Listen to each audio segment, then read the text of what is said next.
সরকারি বালিকা বিদ্যালয় কর্তৃক আয়োজিত 3 দিনব্যাপী রেড ক্রিসেন্ট নরসিংদী জেলা ইউনিট উদ্যোগে আজকের এই কর্মশালার সম্মানিত প্রধান অতিথি নরসিংদী সদর উপজেলার সম্মানিত উপজেলা নির্বাহী কর্মকর্তা জনাব আসমা জাহান সরকার, উপস্থিত আছেন নরসিংদী জেলা রেড ক্রিসেন্ট ইউনিটের সম্মানিত পরিচালক মেহেদী হাসান শেখ, উপস্থিত আছেন আমাদের দিবাও প্রবাদী শাখার সম্মানিত সহকারী প্রধান শিক্ষক মহোদয়, আমাদের সম্মানিত প্রধান অতিথির সাথে আগত সম্মানিত মেহমানবৃন্দ, বিদ্যালয়ের সম্মানিত সহকারী শিক্ষক, সিনিয়র শিক্ষক, আজকের অনুষ্ঠানের উপস্থাপক, আমাদের প্রিয় শিক্ষার্থী, আমাদের প্রশিক্ষকবৃন্দ এবং প্রিয় শিক্ষার্থীবৃন্দ, আসসালামু আলাইকুম।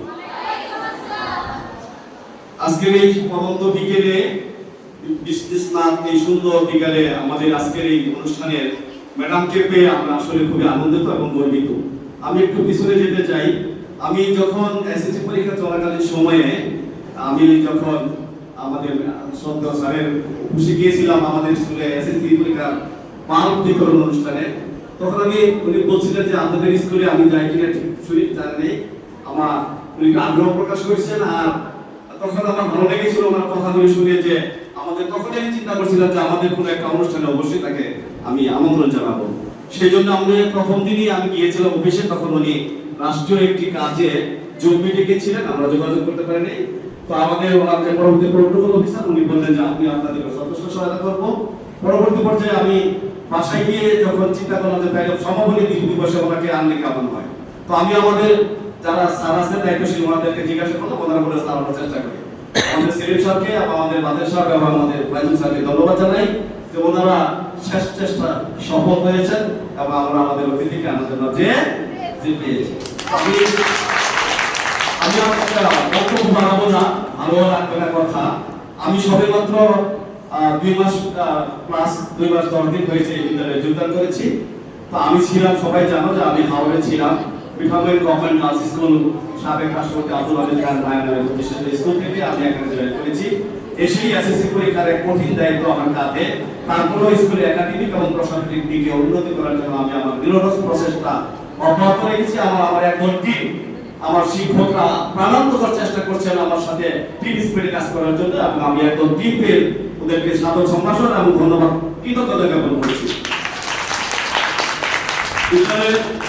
বিদ্যালয়ের একাডেমিক কার্যক্রমের পাশাপাশি সহপাঠ্যক্রমের কার্যক্রম সচলভাবে সুন্দরভাবে এগিয়ে গেলে একটা শিক্ষার্থীর পরিপূর্ণ বিকাশ হয়, এবং সেটাকে সেই লক্ষ্যে বিদ্যালয়ের যে বিভিন্ন যে সহপাঠ্যক্রমিক কার্যগুলি আছে, ক্লাস গাইড, তারপর রেড ক্রিসেন্ট, সততা সংঘ, তারপরে আছে আমাদের ল্যাঙ্গুয়েজ ক্লাব, বিতর্ক, এই বিষয়গুলিকে আমি সামনে নিয়ে এই জায়গাগুলিতে প্রতিষ্ঠিত আনার জন্য প্রাণান্তকর চেষ্টা চালিয়ে যাচ্ছি। তো এবং ইনশাআল্লাহ আমরা আপনাদের জানাতে চাই যে আজকেও আমাদের জন্য একটা সুখবর আছে, সেটা হলো মাদক দ্রব্য নিয়ন্ত্রণ অধিদপ্তর কর্তৃক আয়োজিত চিত্রাঙ্কন প্রতিযোগিতা আমাদের এক মেয়ে ফার্স্ট হয়েছে, এবং প্রবন্ধ প্রতিযোগিতা আমাদের আরেকটি মেয়ে প্রথম স্থান অধিকার করেছে। আমরা বরাবরই জেলা উপজেলা পর্যায়ে বিভিন্ন প্রতিযোগিতাগুলিতে আমরা পার্টিসিপেট করছি, এবং কোনো জায়গা থেকে আমরা খালি হাতে ফিরে আসি নাই। আমরা পয়লা বৈশাখে ইনশাআল্লাহ পারফর্ম করেছি, আমরা বিজ্ঞান মেলা পারফর্ম করেছি, এবং আমরা স্বাধীনতা মাস, স্বাধীনতা দিবস এবং বিজয় দিবসও কিন্তু আমরা দ্বিতীয় স্থান অধিকার করেছি।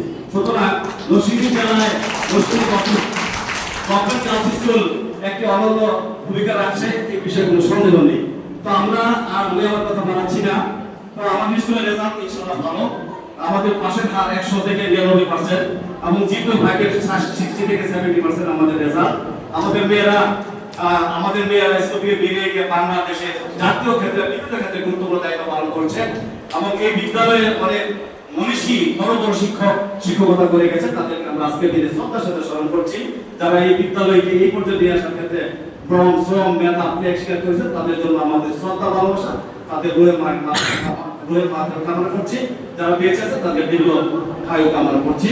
সর্বশেষ আমাদের মেয়েদের ব্যাপার ম্যাডাম কিছু বলবেন আমরা আশা করছি। মেয়েদের যদি কোনো কিছু চাওয়ার থাকে তোমরা বলবে, আমি এই কথা বলে বিব্রত করছি না। আমাদের মাঝে স্যার এসেছেন, ওনাকে কৃতজ্ঞতা ধন্যবাদ জানাচ্ছি। শত ব্যস্ততার মাঝেও তিনি আমাদের সময় দিয়েছেন। এজন্য ধন্যবাদ জানাচ্ছি যারা কমিটি আছে আর যারা মেয়েরা 3 দিন কষ্ট করেছে, তোমাদেরও ধন্যবাদ। আশা করছি তোমরা এখান থেকে যা কিছু শিখবে, ব্যক্তি জীবন, পরিবার জীবন, স্কুলের ক্ষেত্রে অবশ্যই এগুলো বাস্তবায়ন করবে। কোনো অবস্থাতেই কোনো টিচিং লেখাপড়ার কোন ক্ষেত্রে ব্যর্থ হতে পারে, কিন্তু ট্রেনিং কোনোদিন ব্যর্থ হয় না। কারণ ট্রেনিং বাস্তবতা হলে করা হয়। আমার জীবনে আমি বহু ট্রেনিং করেছি এবং বহু ক্ষেত্রে আমি তার ফল পেয়েছি। এই ট্রেনিং গুলো থেকে তোমরা যা শিখবে এরা তোমার পরিবার রাষ্ট্র জীবনে। আমাদের যে মেহেদী হাসান শেখ সাহেব কিন্তু বলেছে যে রেড ক্রিসেন্ট সোসাইটি একটা আন্তর্জাতিক সংগঠন এবং গাজায় যুদ্ধবৃদ্ধির ক্ষেত্রে এবং মানুষের খেদমত, মানবতার খেদমতে তারা নিজেদেরকে বিলিয়ে দিয়েছেন এবং তারা সারা বিশ্বে কিন্তু তারা খেদমত করে যাচ্ছে। মানব সেবা একটা বড় ইবাদত। ইসলামের নামাজ হচ্ছে শুধু ইবাদত নয়, মানব সেবা একটা বড় ইবাদত। তুমি মানুষকে ভালোবাসো, মানুষকে ভালোবাসো এবং মানুষকে ভালোবাসো, তারপরে তুমি কোন ধর্মের সেটা অনেক পরে। কে কোন কবি বলেছে যে সবার উপরে মানুষ সত্য, তার উপরে কেউ নেই। লালন কি বলেছেন? লালন তো সুন্দর করে বলেছেন, না সুন্দর সুন্দর কথা। যাই হোক, আমরা আজকের অনুষ্ঠান থেকে যা শিখবো তা আমরা রাষ্ট্রকে দেওয়ার চেষ্টা করবো। আমি সকলকে ধন্যবাদ জানিয়ে, ম্যাডাম কষ্ট করে এসেছেন, ধন্যবাদ জানিয়ে কৃতজ্ঞতা জ্ঞাপন করে আগামী দিন আবারও আমাদের তাকে সারা দিবেন এই প্রত্যাশা ব্যক্ত করে সকলকে ধন্যবাদ জানিয়ে আমার বক্তব্য শেষ করছি। আসসালামু আলাইকুম।